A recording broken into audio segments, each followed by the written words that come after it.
近排我個班有個學生寫咗封遺書，想自殺。其實可能件事冇大家諗得咁絕望嘅，冇大家諗得咁絕望。我未必幫到你，但係我會陪住你。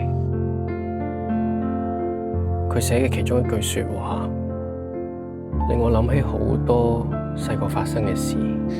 對唔住。下次我要聽到你彈晒成首。咁唔係個個都要同細佬一樣噶嘛？我想同細佬一樣啊！我睇漫畫，睇啊！